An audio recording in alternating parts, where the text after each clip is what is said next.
பாஜக அரசுடன் எந்த மோதலும் இல்லை என ஆர்எஸ்எஸ் தலைவர் மோகன் பகவத் திட்டவட்டமாக தெரிவித்துள்ளார்.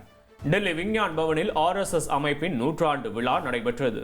அதில் பேசிய ஆர்எஸ்எஸ் அமைப்பின் தலைவரான மோகன் பகவத், பாஜகவுடன் கருத்து வேறுபாடுகள் இருப்பினும் ஒருபோதும் மோதல் இல்லை என திட்டவட்டமாக கூறினார். பாஜகவின் முடிவுகளை எடுப்பது ஆர்எஸ்எஸ் என்ற கூற்று உண்மையல்ல எனவும், ஆர்எஸ்எஸ் பரிந்துரைகளை மட்டுமே வழங்குவதாகவும், ஆனால் பாஜகவின் முடிவெடுக்கும் செயல்பாட்டில் ஒருபோதும் ஆர்எஸ்எஸ் தலையிடாது எனவும் அவர் தெளிவுபடுத்தினார். பாஜக தான் நாட்டை வழிநடத்துவதாகவும், அதில் பாஜகவினர் நிபுணர்கள் எனவும் கூறிய மோகன் பகவத், தனக்கு 75 வயதானாலும் ஓய்வூதிய பலன்களை அனுபவிக்க வேண்டும் என நானே சொல்ல முடியாது எனவும், சங்கம் சொல்வதை அப்படியே செய்வோம் எனவும் விளக்கினார். 75 வயது ஆனதும் பிரதமர் பதவியிலிருந்து மோடியை விலகும்படி ஆர்எஸ்எஸ் கூறியதாக வெளியான செய்திகளுக்கு பதிலளிக்கும் விதமாக ஆர்எஸ்எஸ் தலைவரின் இந்த கருத்துகள் அமைந்துள்ளன.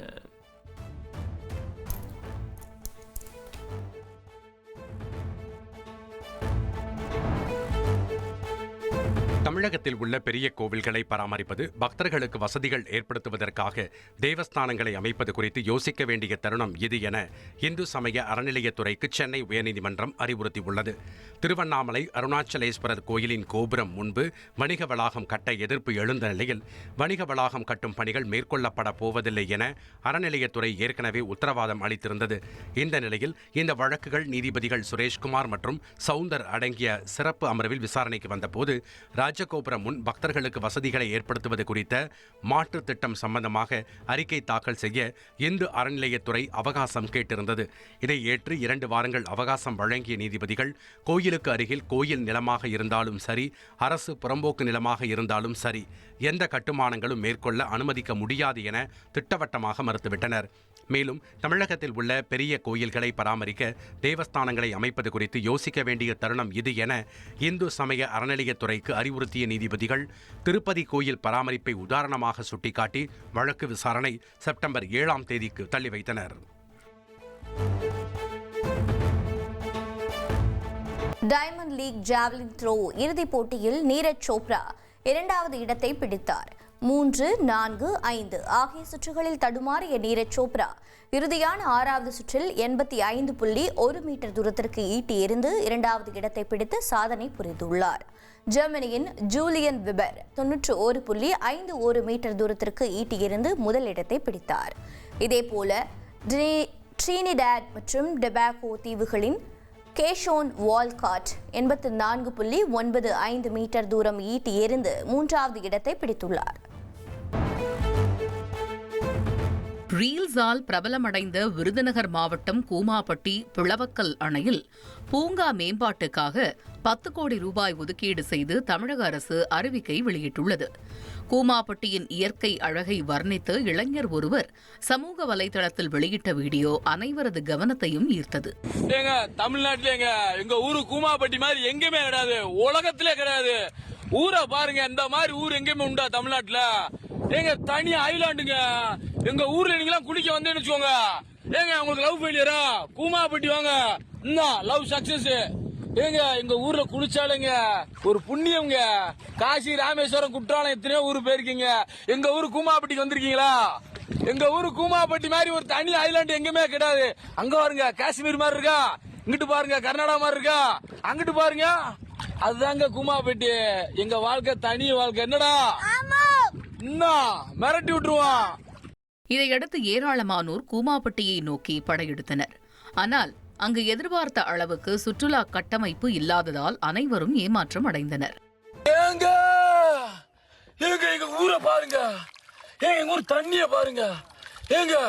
எங்க லவ் ஃபெயிலியரா? லவ் பண்ணி டைவர்ஸ் ஆகி ரொம்ப கஷ்டப்படுறீங்களா? கல்யாணம் முடிச்சு கஷ்டமா இருக்கா? கவலை விடுங்க, அதுக்கு ஒரு அருமருந்து இருக்கு. அதாங்க கூமாப்பட்டி மூலிகை தீர்த்தம்ங்க. எங்க ஊர்ல 2 நாள் குளிச்சா போதும். அரேஞ்ச் மேரேஜ், லவ் மேரேஜ் எல்லாமே சக்சஸ்.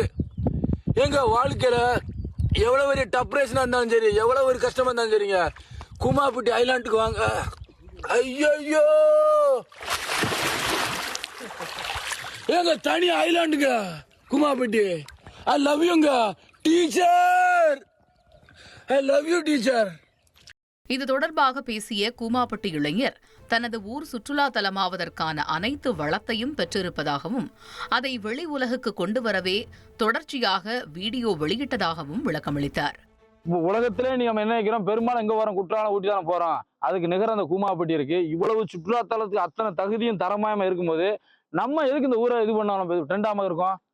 ஏங்க சுற்றுலாத்தலமா இருக்கிற தகுதி இருக்குங்க கூமாப்பட்டிக்கு. சுற்றுலா பயணிகள் இருப்பிட வசதி, நீர் வசதி, தண்ணி வசதி எல்லாம் கொண்டு வரணுங்க.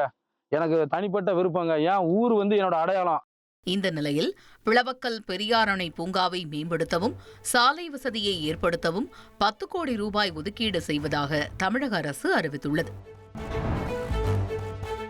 கனமழை காரணமாக தெலங்கானாவின் வடக்கு பகுதிகள் கடுமையாக வெள்ள பாதிப்புக்கு ஆளாகியுள்ள நிலையில் பெத்தபல்லி, காமரெட்டி மற்றும் மெடாக் மாவட்டங்களில் வெள்ளத்தால் ஏற்பட்ட பாதிப்புகள் குறித்து அம்மாநில முதலமைச்சர் ரேவந்த் ரெட்டி ஹெலிகாப்டரில் சென்று வான்வழியாக ஆய்வு செய்தார்.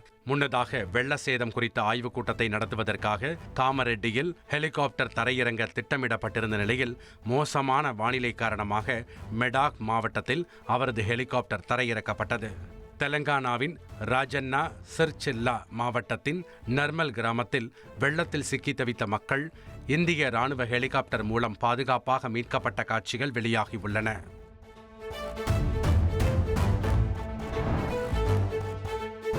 கேரள மாநிலம் கொச்சியில் ஐடி ஊழியரை கடத்திச் சென்று தாக்கிய வழக்கில் நடிகை லக்ஷ்மி மேனன் உடனிருந்த மிதுன் மோகன் என்பவர் கூலிப்படையைச் சேர்ந்தவர் எனவும் தங்க கடத்தல் வழக்கில் முக்கிய நபர் எனவும் தெரிய வந்துள்ளது. கூலிப்படையைச் சேர்ந்த மிதுன் மோகன் 2023ஆம் ஆண்டு தங்க வியாபாரியை கடத்தி 24 கிராம் தங்கம் கொள்ளையடித்த வழக்கில் தொடர்புடையவர் என்பது தெரிய வந்துள்ளது. மிதுன் மோகனுக்கும் லக்ஷ்மி மேனனுக்கும் உள்ள தொடர்பு குறித்தும் அவர்கள் வேறு குற்றச்செயல்களில் ஈடுபட்டிருந்தார்களா என்பது குறித்தும் போலீசார் விசாரித்து வருகின்றனர்.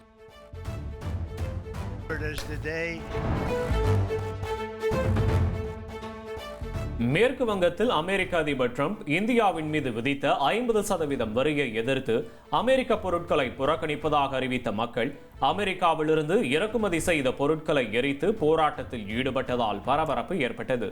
இதுகுறித்து பேசிய பாங்கியா இந்து மகாமஞ்சா அமைப்பின் தலைவர், உலகின் பல நாடுகளும் இந்தியாவுடன் வணிபத்தில் ஈடுபட தயாராக உள்ள நிலையில் இந்தியாவானது அமெரிக்காவை மட்டும் சார்ந்து இல்லை எனவும் இந்தியர்கள் ஒற்றுமையாக இருந்தால் யாரையும் எதிர்கொள்ளலாம் எனவும் அமெரிக்க தயாரிப்புகளை புறக்கணிக்க வேண்டும் எனவும் தெரிவித்தார்.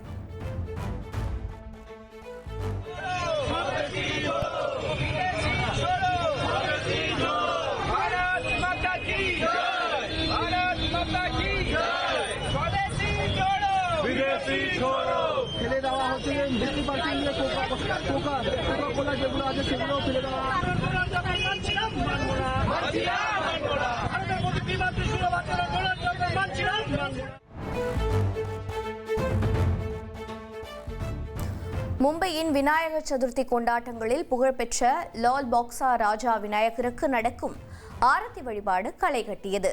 செப்டம்பர் 5ஆம் தேதி வரை இங்கு இந்த திருவிழாவில் மும்பை மாநகரின் மிகவும் முக்கியமான நிகழ்வாக இது உள்ளது.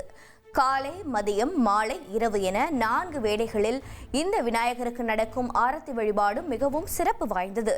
இதனை காண ஆயிரக்கணக்கான பக்தர்கள் குவிந்ததால் கூட்டம் அலைமோதியது. இதற்காக சிட்டி கேட் எனப்படும் நுழைவு வாயில் வழியாக அனைத்து தரப்பினரும் இலவசமாக அனுமதிக்கப்பட்டனர்.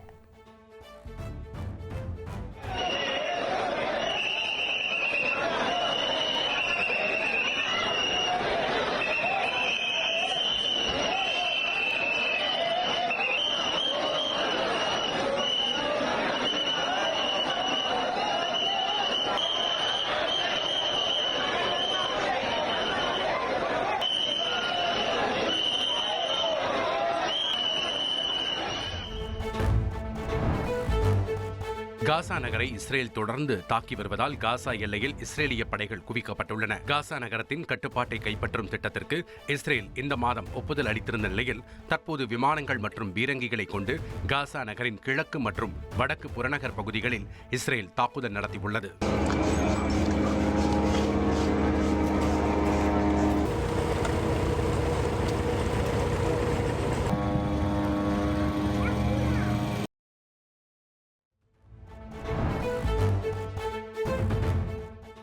இயக்குனர் லோகேஷ் கனகராஜ் ஹீரோவாக நடிக்கும் படத்தில் மிர்னா மேனன் ஹீரோயினாக நடிக்க உள்ளார். அருண் மாதேஸ்வரன் இயக்கும் புதிய படத்துல ஹீரோவாக லோகேஷ் கனகராஜ் நடிக்க இருக்காரு. இது குறித்த பேச்சுவார்த்தைகள் முடிந்து கடந்த சில மாதங்களாக ஸ்கிரிப்ட் பணிகளில் ஈடுபட்டு வந்தாரு அருண் மாதேஸ்வரன். விரைவில் படப்பிடிப்பு தொடங்க இருப்பதாகவும் தகவல் வெளியாகி இருக்கு. இந்த படத்துல லோகேஷுக்கு ஜோடியா ஜெயிலர் படத்துல ரஜினியின் மருமகளா நடிச்ச மிருனா மேனன் நடிக்க இருப்பதாகவும் இன்னொரு நாயகியா சுதா என்பவரும் நடிப்பதாகவும் கூறப்படுது.